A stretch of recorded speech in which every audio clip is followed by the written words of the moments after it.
ining pag-usabang kapuso balik sa GMA Regional TV Live taliwa.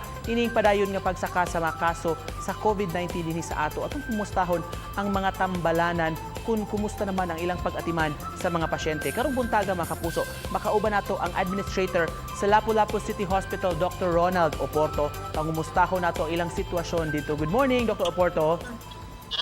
Good morning, Nick. Good morning inyong tanan. Daghan kayong salamat, Doc, sa pagsanong sa imbitasyon bisan sa inyong kabisi. Kumusta naman mo diha sa Lapu-Lapu City Hospital, Doc? So far, Nick, medyo busy good kayo ta. Patients are coming in. The numbers are rising, no?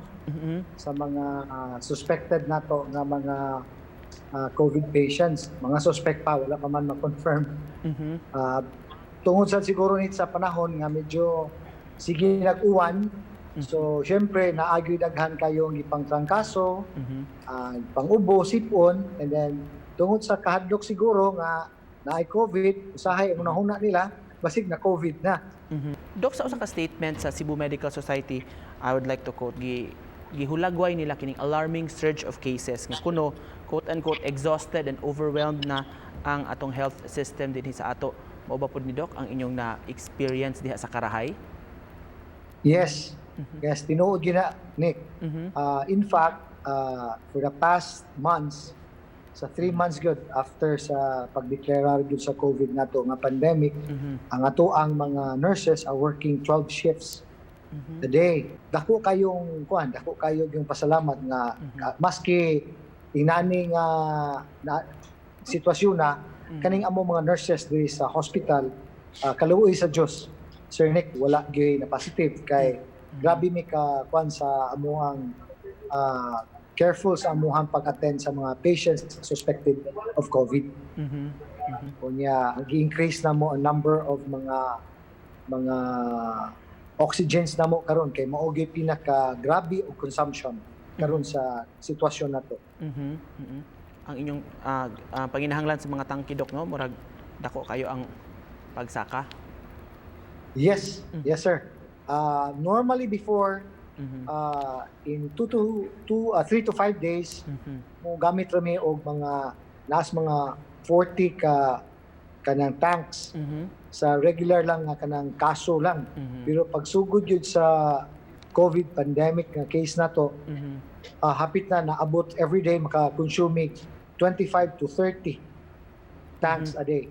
Tungod sa amuhang mga na-admit o sa kanang atong mga outpatient nga mga pasyente nga nakinahanglan gyud og oxygen kay una man gud kaning lisod pag ginhawa nila. Mo nisaka gyud ang usage sa atong oxygen. Doc, nagbutang ko na po mga additional tents sa gawas, Doc, aron to accommodate additional patients? Yes, we can accommodate more patients nga atong napa. Doon naman ko mga pasyente, Nick, na naaron sa kaning atong labis ba nga wala na masul ba tungod sa kadaghan sa admission. So, ang uban, ni-prefer na lang gyud pod sila nga ba. Bahalag naa sila diri sa hospital nga lobby, basta naa lang sila sa hospital nga nay makatiman og makamonitor sa ilaha. Okay ra sila. Pero atong ipaninguha gyud nga maka-put up tag tents within the next few days. Dok, pero ang inyong mga cases nga gidawat diha, mild ug moderate, doon na ba may mga severe, Yes. Doc? Yes. Before manggod, Sir Nick, natong una, ang atong dawaton din was katong suspected lang after sa triage nato.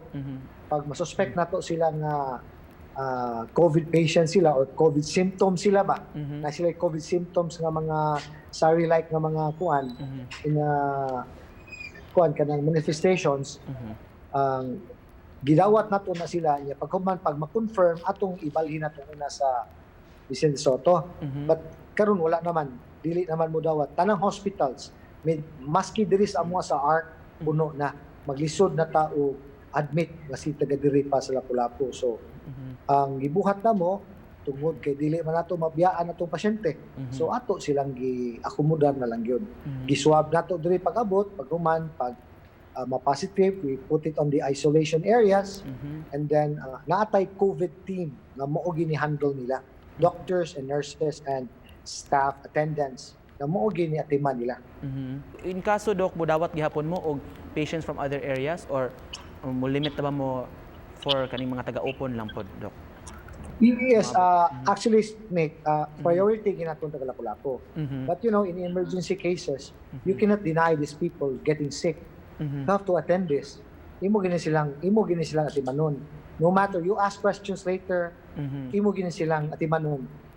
Pero Doc, unsa ang mahulagway ni mo, Doc, unsa may pinaka-epektibo nga way aron marag ma-desaturate nato kining mga hospitals karon nga puno-puno na gyud dili ra sa City Hospital, sa uban pong mga hospitals gyud?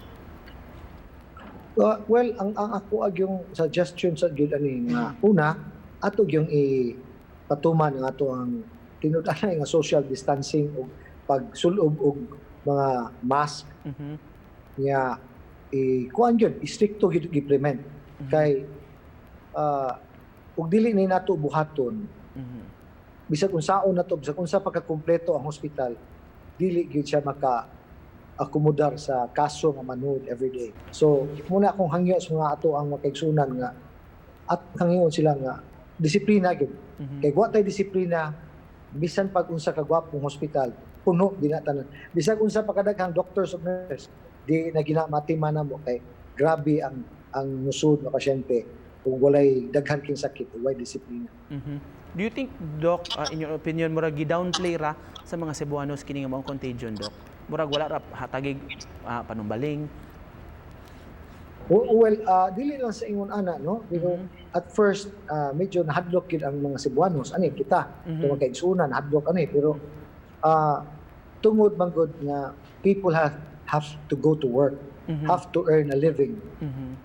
So you cannot just tell them to stay in your house and then wala sila makaon, sir, ni lisod kayo. If all of you will go out, you will be bringing in a lot of problems. Mao na giingon. Matakdan gid mo tanan. Final message ni mo, Doc, sa mga yanong tao aron makatabang sab in their own little way kaninyo nga mga health workers at mga frontliners nga nagbudlay gyud karong panahon na. Ako lang hangyo nga magkuan lang gyud. Stay home, stay safe gyud. Unya ug mahimo ang usa gyud matabang ninyo nga pag-amping gyud mo sa inyong pamilya. Kay in a way, ug dili mo masakit, kami po dili po mi apektuhan, problema kay ug daghan kay mo masakit. Mag-abot mo tanan di sa hospital. Dili na mi kaadto gyud sa kanang maximum nga tender loving care sa atong ihatag sa atong pasyente kay sobra naman kayong nasakit ni soon. Health gyud ang priority. Ani nga panahon kay dili nato malupig ang kaning atong kontra kay di man ta kakita mo nang mo presume na gyud nga naa siya sige tag hugas, sige tag mask, social distance, limit ang paglakaw, limit to contact to other people. Mao gyud akong hangyo. Alright, very interesting discussion karong buntaga. Daghang kayong salamat sa kahigayunan nga gihatag nimo kanamo Dr. Ronald Oporto sa Lapu-Lapu City Hospital. Thank you, Nick. Thank you. Salamat ninyo tanan. Thank you so much, Doc. God bless you.